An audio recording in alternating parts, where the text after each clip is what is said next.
I think one unique data point is that startup founders, right?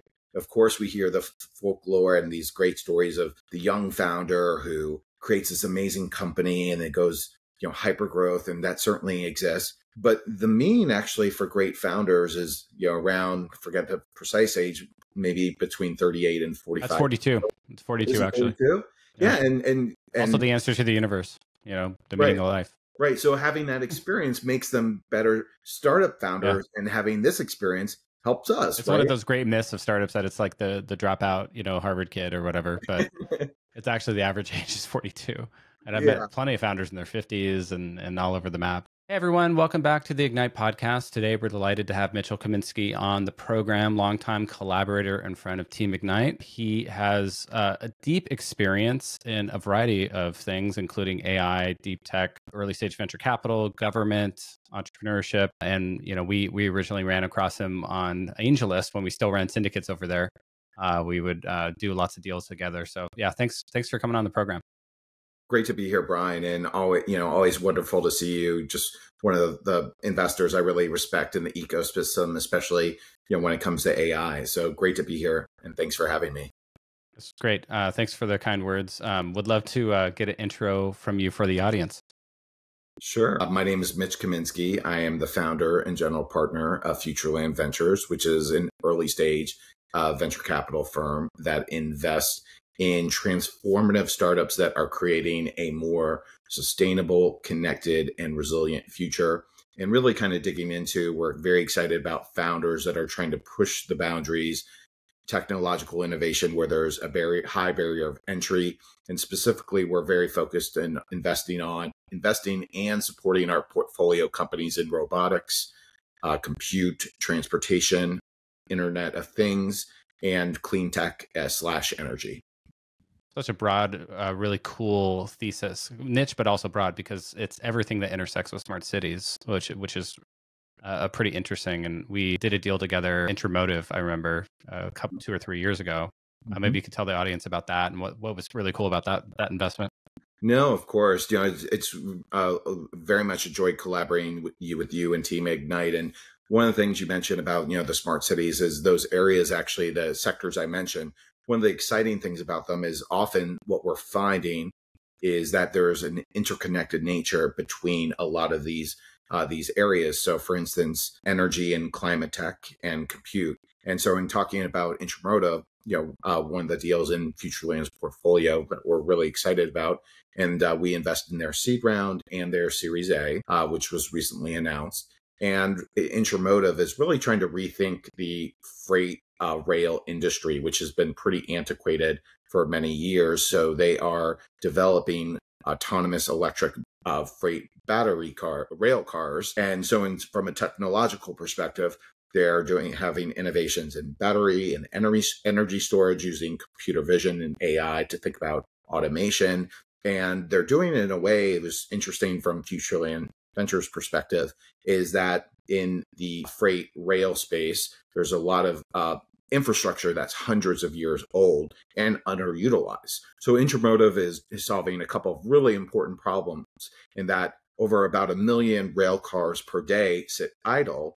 So with their automation and take on building rail cars, they were able to, looking to solve this really important fundamental problem, especially if you look at the strikes at ports that are in conversations right now and, beyond that. And then at the same time, they're introducing new technology into the sector, but in a way that can be seamlessly integrated. So there's no changes to the rail crossing, the train tracks. And so we're really excited about what they're doing. And it's a great representation of how we think about it and the intersection of complex problems, AI and deep tech, and then regulatory policy and grants that can help facilitate a startup's growth.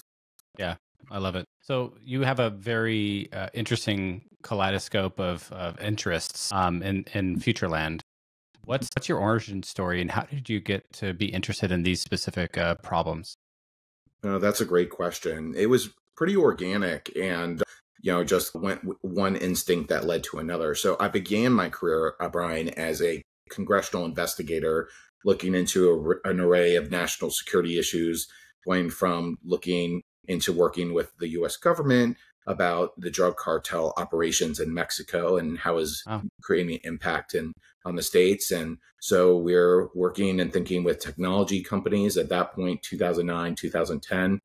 There were little tech companies that were starting to work in the space, such as Palantir. So this is kind of the really interesting moment in technology. You had social media, but new, emerging technologies in AI. And I was actually working on it from a cybersecurity standpoint. So I was also a policy counsel, as a dual hat. And so I was responsible for drafting and trying to get into passage a number of cybersecurity bills into law.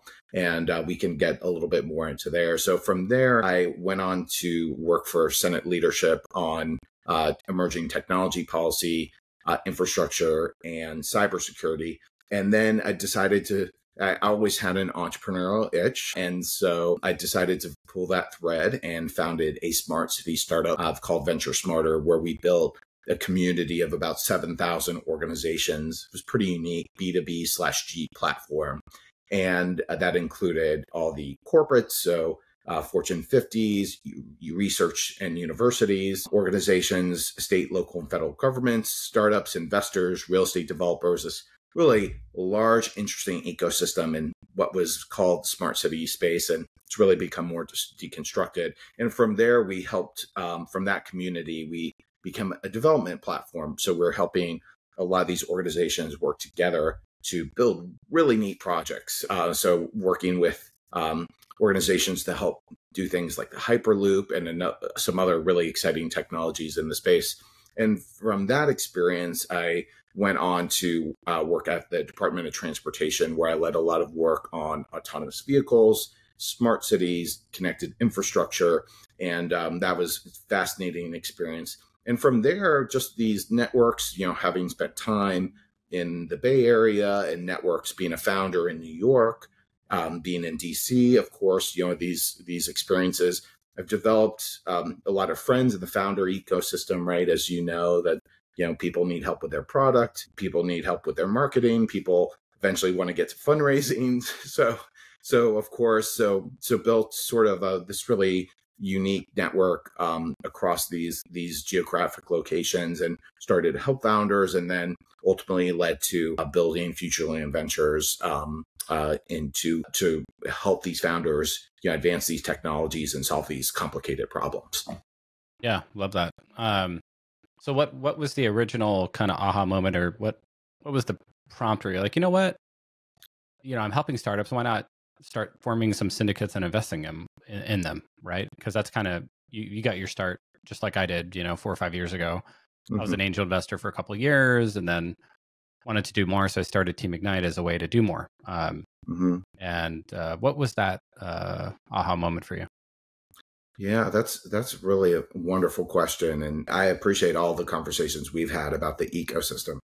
So I think there's a couple of aha moments, but starting with the one you're asking for directly is that I was starting to work with founders, as I mentioned, and then thinking about, well, I was interested in venture capital, having been a founder, working with investors, and I advised startups for about a decade, including one fiscal note that about a year and a half had an exit, about $1 billion in IPO. So during this whole time, I was always interested in startups, but the aha moment was, I think, really, when I had finished some of my work in the smart city space, and I was thinking about, well, I'm getting access to this deal flow, and I know these investors, and I know all these folks in the ecosystem. So it's this sort of complex puzzle, and I'm looking at it, and I'm, as a software developer, right, and we're trying to reverse engineer a lot of problems. So that's kind of where it started. And that moment was,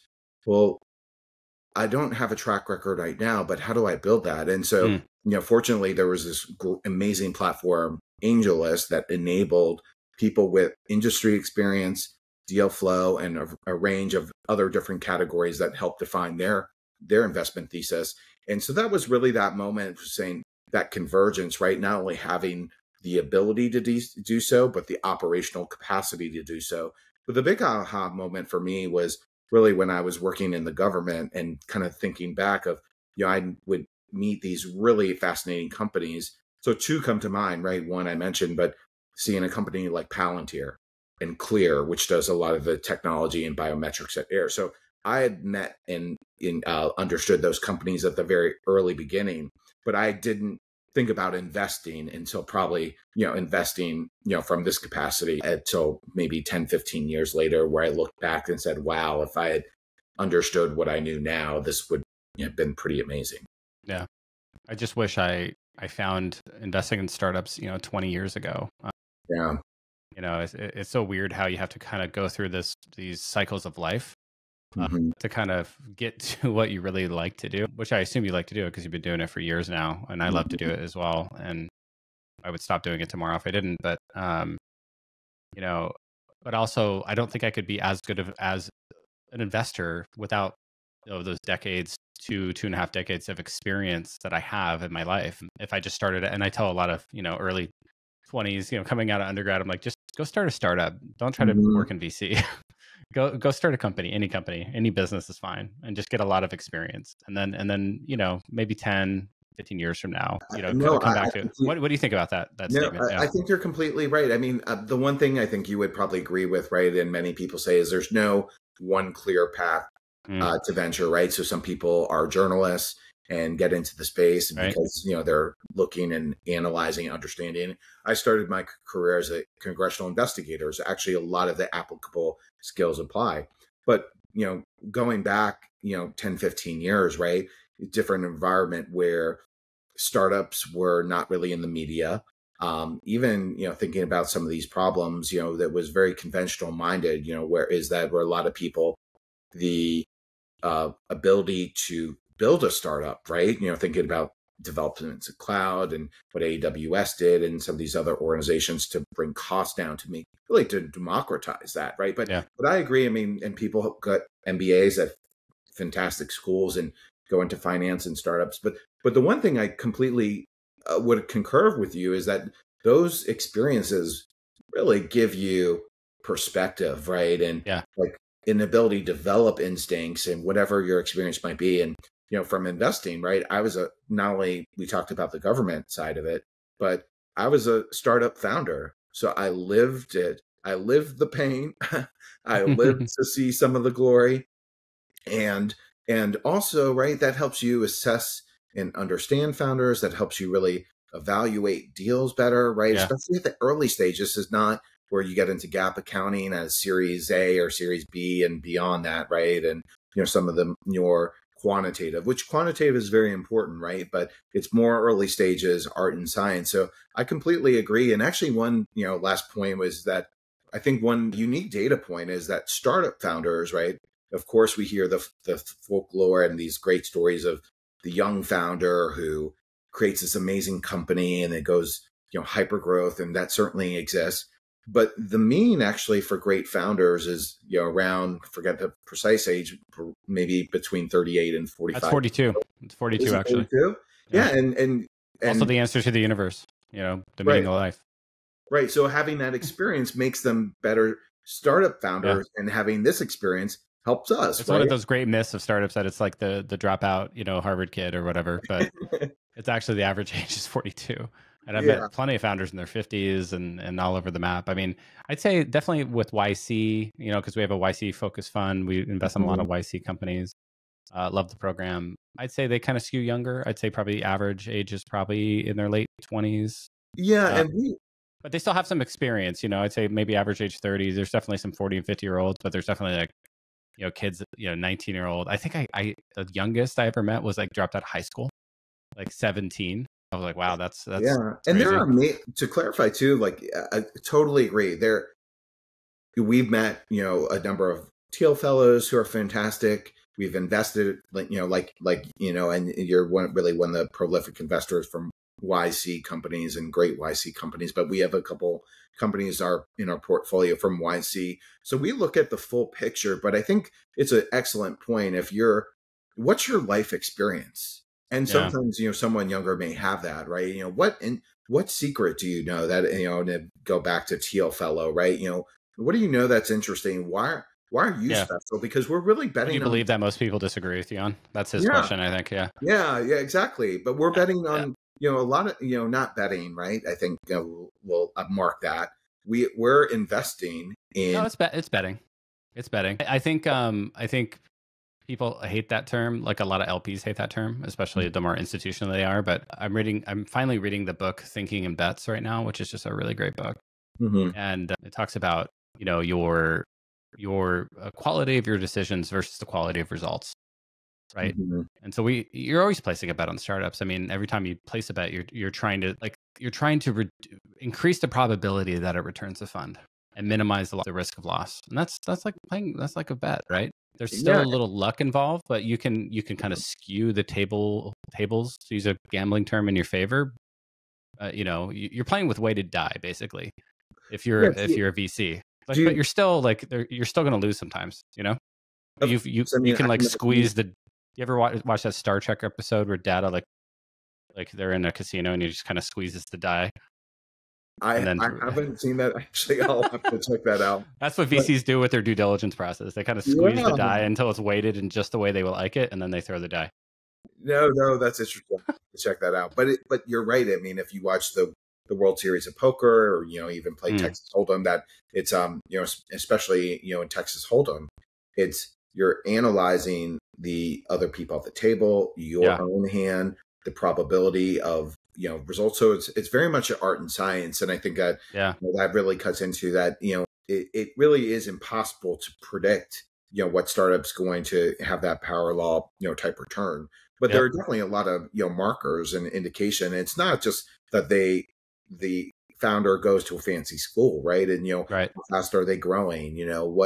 What's the biggest challenge, right? Because you're really thinking about and a lot of companies are pivot, right? A lot of the most successful companies, so Airbnb, and a lot of famous investors passed on them because they didn't see it, right? And your own biases too. If you're playing poker or rolling die or whatever it is, so you really have to you have to be very self-aware and understand the entire picture. Is that something we really spend a lot of time on due diligence, and that's, I think, in the few years ago, many firms just let that go out the window, and I think that's one of the things we're really proud of. Is a lot of our portfolio companies are doing very well because we didn't try to make an investment decision within 24 hours, like a lot of people did, because something was just hot in the market. It's really about, is this something that can transform behavior? So that's kind of how we looked at it.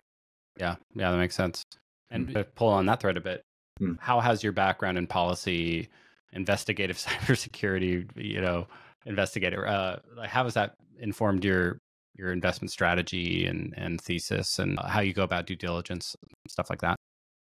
Well, I'll start with the due diligence part. So being a congressional investigator, you really learn the type of skills to be able to find a needle in the haystack, be able to see data points that other can't see, or try to sift through them and then connect them all together. So that goes into the entire focus, right? Not just due diligence, but thinking as an investor, what's the full picture here, right? And so understanding, being that experience of the government, not only investigatory side, public policy side, can get into that a little deeper, of writing laws and working on the regulatory frameworks, including autonomous vehicles, but also just really understanding the technology. When I was starting out working on cybersecurity for the government, I was meeting with some of the most renowned cryptography experts in the world, and privacy experts, and engineers, right? And so I remember meeting, it wasn't Waymo back then, it was the Google X project, probably in 2010 or 11, and seeing their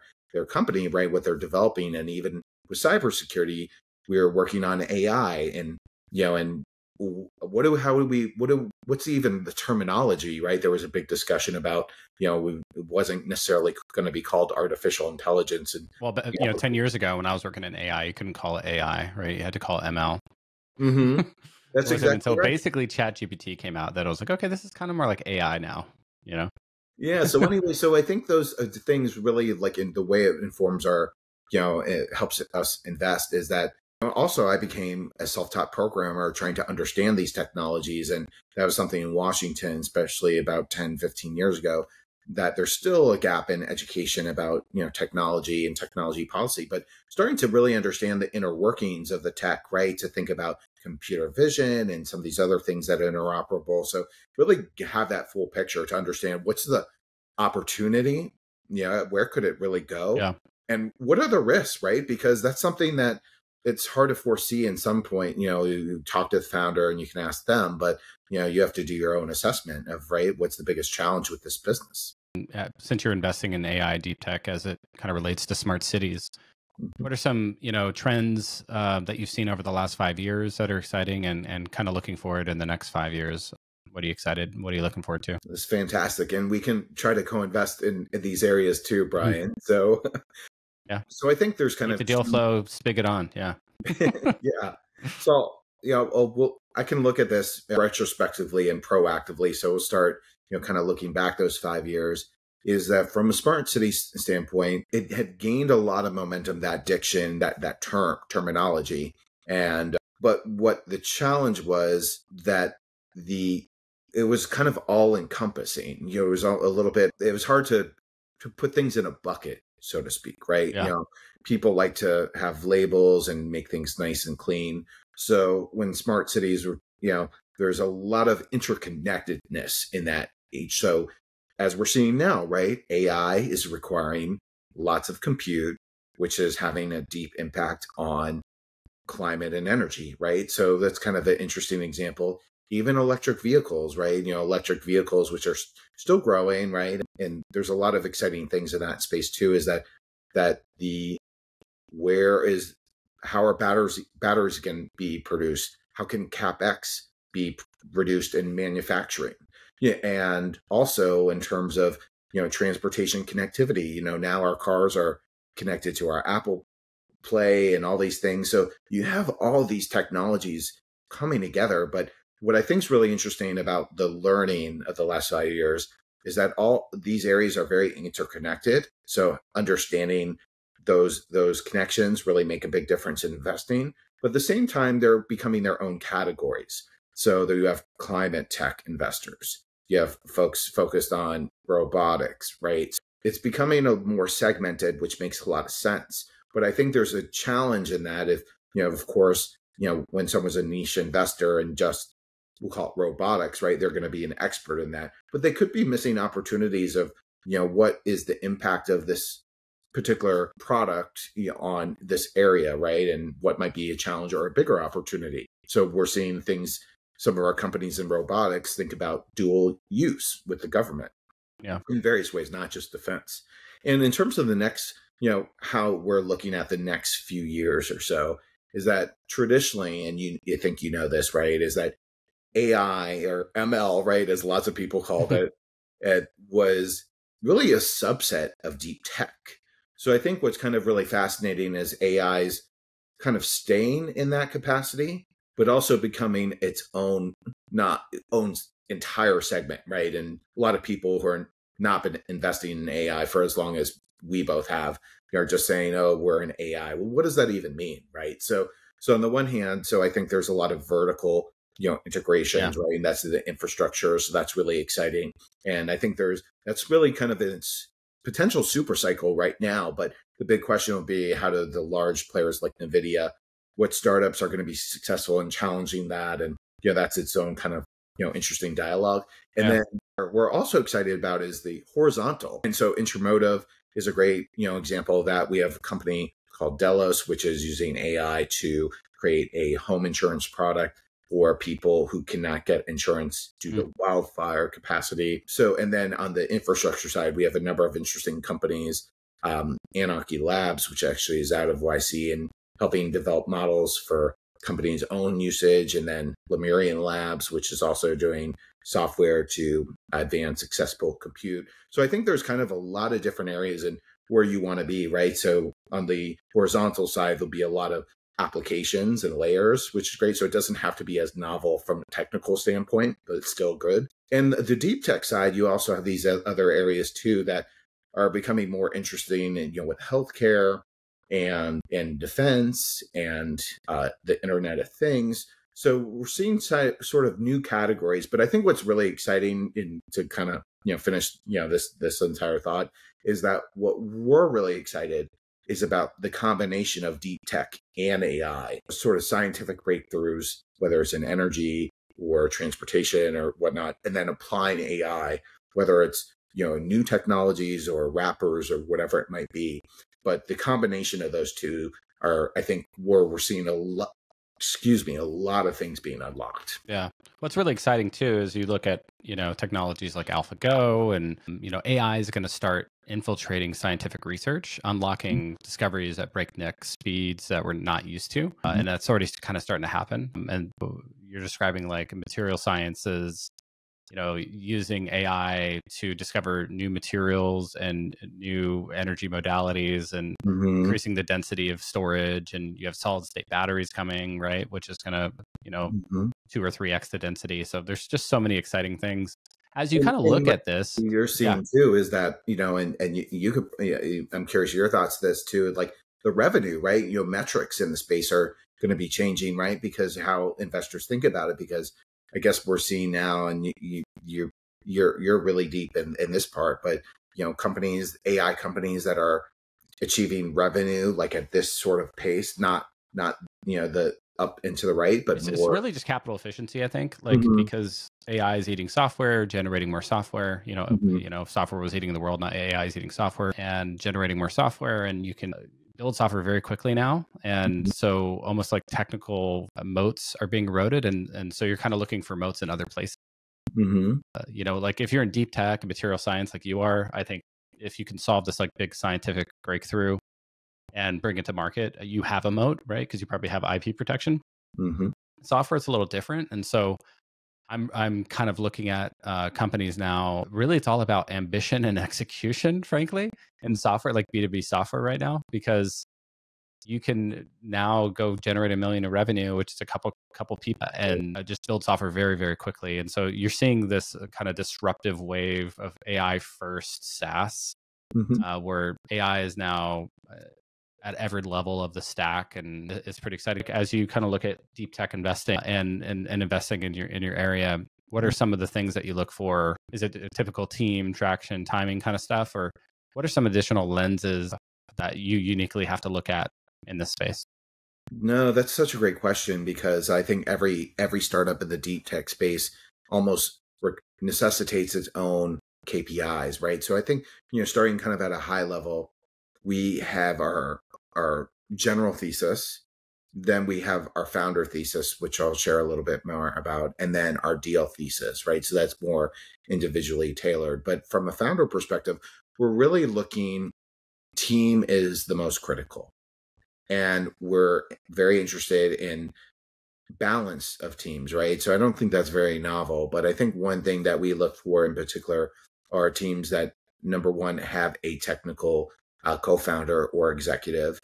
And actually, we kind of take that a step deeper. It's not a requirement or something that we impose on our investment thesis or evaluation, but more than half of our founders have PhDs.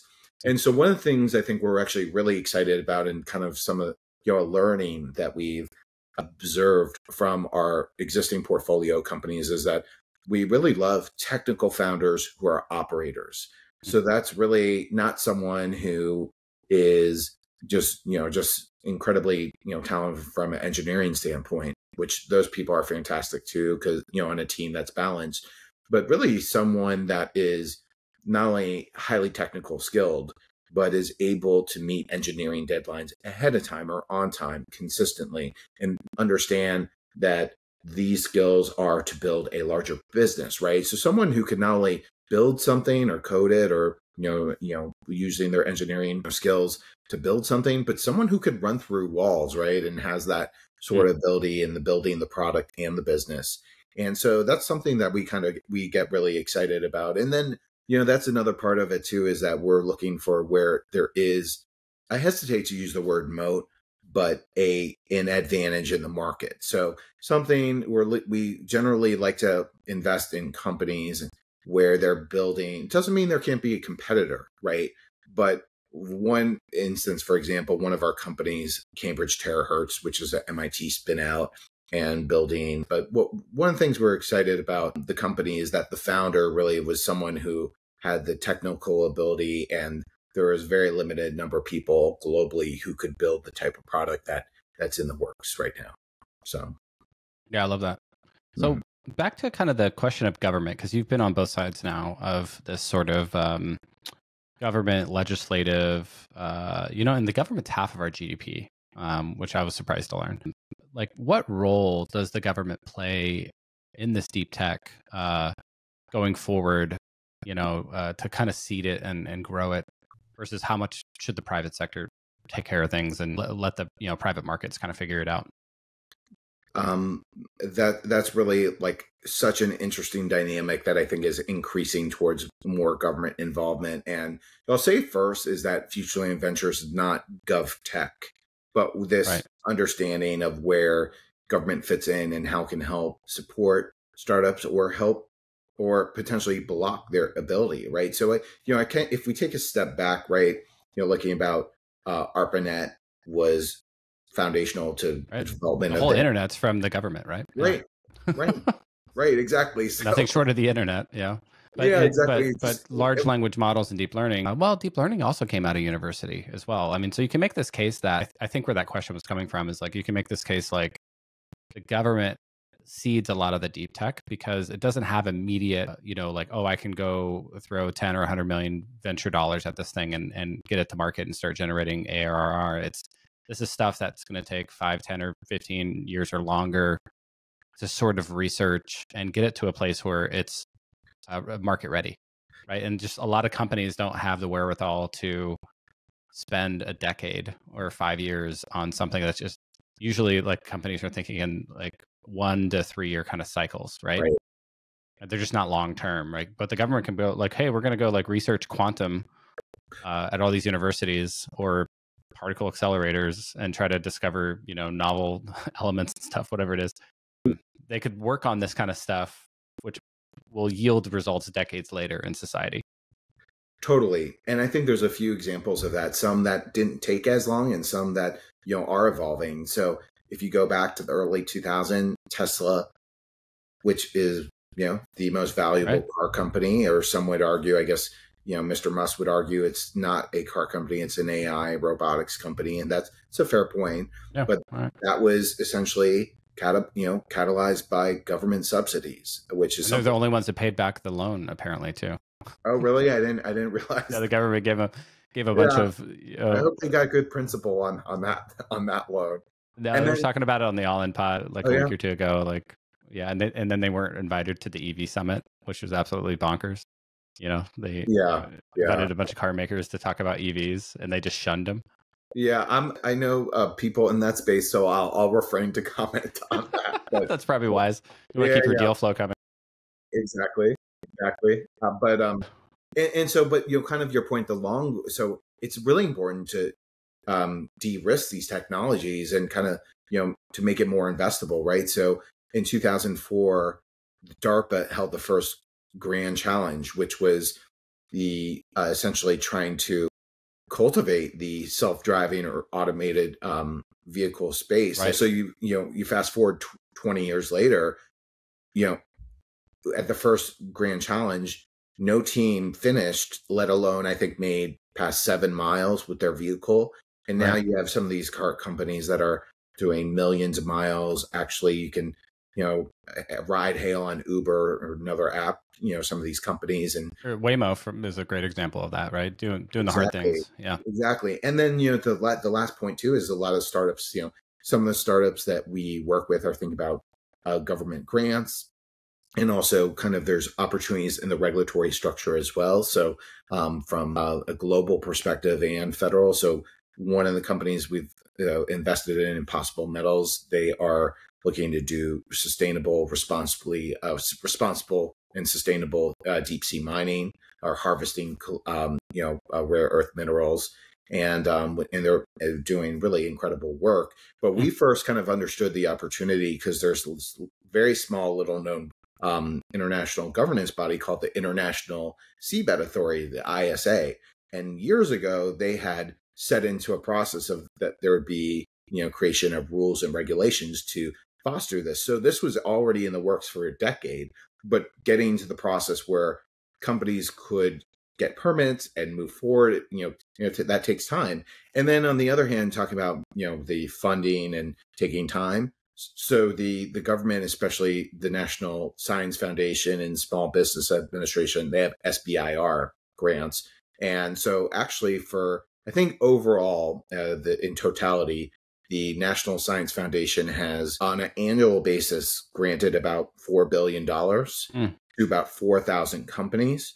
And these are really all founders that are doing these very exciting things in deep tech. So a number of our companies have come through those programs, and some of our companies are, working with the government right now, and whether it's DoD or Commerce Department and a few others. So it really is helpful because deep tech can take time, but you're solving really hard problems. And if you look at, I don't know the current, everyday public markets, right? But if you look at the top, you see NVIDIA, Apple, Amazon, Tesla. At least I don't know if they're still at the top, right? Yeah. But we'll just say it for a lot of vertically integrated hardware software companies. Exactly. Basically. Yeah. Because they're solving the hard things, right? All the way up and down the stack. Yeah. But there's also $1,000 billion software companies you've never heard of. And that's where I like to play. No. We like AI and software too. So we think there's tremendous value in both. Yeah, I think it was Chamath that was saying this recently, talking about, the innovation goes through the stack. It starts at the hardware layer and it kind of resets every kind of wave, so in the internet, it was kind of like down at the hardware layer, like the actual, laying of the, the lines and the infrastructure, stuff like that. And then it goes up to the networking layer, and then it just kind of keeps going up. And so we're kind of like looking at AI now, and definitely a lot of the profits have gone to NVIDIA, but that's the hardware layer. And now we're kind of starting to look at kind of networking layer kind of stuff. And it kind of moves up the stack, and eventually it always gets up to the application layer.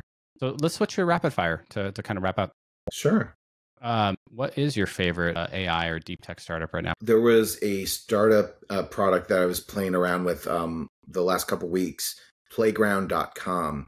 And what's I think really exciting about it, we're not an investor in it. So just, kind of, something I think, is really exciting and where it could go is that it's thinking about chat GPT, but for design in a less clunky way than if you do an app within chat GPT. What I found was pretty remarkable, and I'm already starting to use it for designs and projects that we're working on, is that you can work within the I work in the web app. I don't know if there's a phone app and mobile app right now, but you could say, please design me a logo for Team Ignite. It should be X and Y or however. And then it will give you various options, and then prompt you can continually to refine it, and actually thought it was much more seamless process of actually doing design, and really it almost felt magical from a design perspective. So it should be interesting to see the other think what's being capable, right? Is I think you go from these very large God models, right? Or I guess there's some are terming it that or AGI, but I think what's really exciting, kind of kind of zooming out, is these very specific use cases for models and generative AI and what you could do, and especially when it's really focused, the power of what can be built. Yeah. What's the most impactful book you've read this year or last? The Fund by which is an account of Ray Dalio and his investment firm, and kind of Water. An inside look at it. Pretty good read, Brian. The Fund, huh? Definitely check it out. Yeah, that's cool. What's a technology you think is underrated? For me, that's easy. Augmented reality. It is underrated right now. I think I think it's underrated, right? Would that be accurate? Oh yeah, I feel like it's just been around, and we're still trying to find like kind of that $10 billion, $100 billion opportunity there, and it's just kind of like a lot of people are flailing around trying to apply. You got HoloLens and Meta and now Apple, and everybody's just trying to figure out how to make this useful. Absolutely. And I think there's two things that I think about when I'm excited about augmented. So a number of years ago when I was a founder, I just on the side for fun, being the New York ecosystem, go to meetups. There's this augmented reality meetup in like 2016 and really early days of it, and all these like wonderful pioneers. And so and the development has been going on longer than that. But I think what's exciting, right, is like this question, right, of when we move on from the phone or however that moves on at some point, what's the next device? Presuming that we would move on from it or the traditional hardware.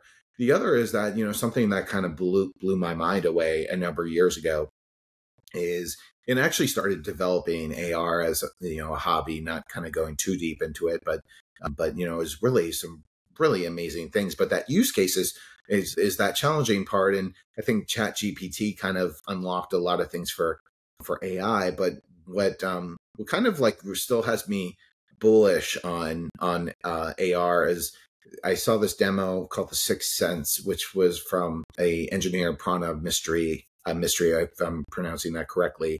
And essentially kind of like Humane, the camera or the Humane pin, but it was much more seamless and more interactive, and it wasn't an all-encompassing thing. It was kind of like you could do little things of like it would shine a light and you could take a picture like this. You could see the phone numbers and pull it up on your hand. So I don't know that's the right use case, right? To your point, but I think would love to see startups, and startups are continuing to work on this, but I'm excited to see what's that breakout moment. Yeah. We're just not quite there yet. The Apple Vision Pro is pretty exciting, and but it's just such a, an expensive, still kind of clunky experience. Totally. What's the best piece of advice you ever received? My dad once told me good enough is not good enough. And that really has stuck with me, that I think there's another side of that, right? Don't let perfection be the enemy of the great. But I think that really gave me a lot of philosophy of that, hard work is the baseline, right? Especially in our world of venture, right? That's coming with a prepared mind, to meet with founders, to really understand every detail. That's just the baseline level of what you need to be done, and then build on top of it. So I found that whenever I kind of put everything I have into something, even 120%, that, that's all you can, for me, that's all I could ask for myself. I love that. If you could work in any other industry for a year, which would it be? Music. I spent time as producing music, and I lived in South Florida for a bit, and there's a very vibrant music community, and went to school in Atlanta when a lot of musicians such as Ludacris and Usher and some other folks were really popular, and I got to meet some of these really interesting people and producers. So I'm happy with where I am, but I wouldn't mind doing that for a year at some point. Yeah, that's definitely on my bucket list as well. What's the favorite city you've ever visited? What's the favorite city? Yeah, no, that's a fantastic question. Mallorca is in Spain, which is an island off the coast of Spain. Just absolutely beautiful and really charming, and incredible culture, and tons of things to do, and the topography, and really just one of the most beautiful places I've ever been. So Shane Sabine. Have you run across Shane? Venture Capital? No. Oh, he lives there. Yeah, he's a friend of Team Ignite. Yeah, I just ran into him in Atlanta actually at a conference. So he lives there. Yeah. For him. Yeah, no, he loves it. What's one word to describe the future of smart cities? Interconnected. And what's your go-to productivity tool? ChatGPT. Yeah, me too. Yeah. All the time. But I'm using the new O1 now to do more in-depth analysis. It's amazing. It's really good. Absolutely. Yeah. And I'm in Canva a lot too. How about you? What's your favorite tool? I mean, it's definitely ChatGPT for productivity. I mean, I'm waiting for someone to develop an AI that can scan through my emails and craft responses. It's a founder pitching me for money. Use my form. Thanks for getting in touch. Use my form. Just auto reply. I haven't spent a lot of time looking for a tool like that, but I need a tool like that, or to hire a chief of staff, I guess. But I think in the future, we'll all have AI chief of staff. So I think so. Thanks for coming on the program. It was really fun. Any final thoughts or advice you want to share? And then especially how do folks get in touch with you? No, thank you so much for having me on, Brian. This is great. Love your podcast. So really, a big fan of it and the work that you do. Really, I think one of the things is that we're very excited about this current moment. We think this is really a very nascent, time for AI, just as, a couple other super cycles with the internet, mobile. And so I think we're really scratching the surface, and we're very excited about also, where deep tech is going. And traditionally there's been a gap between Washington, D.C. and Silicon Valley.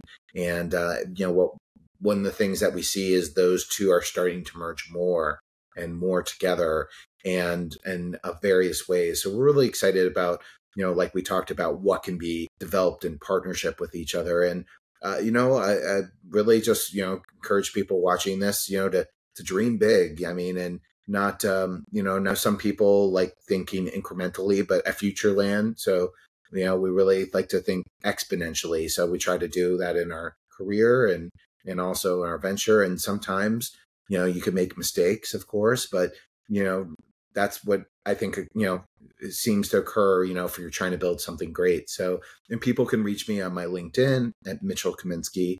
Feel free to reach out if you have any questions or feedback or just want to connect. So, this has really been great. Yeah. Thanks so much for coming on. Absolutely. Thanks for having me.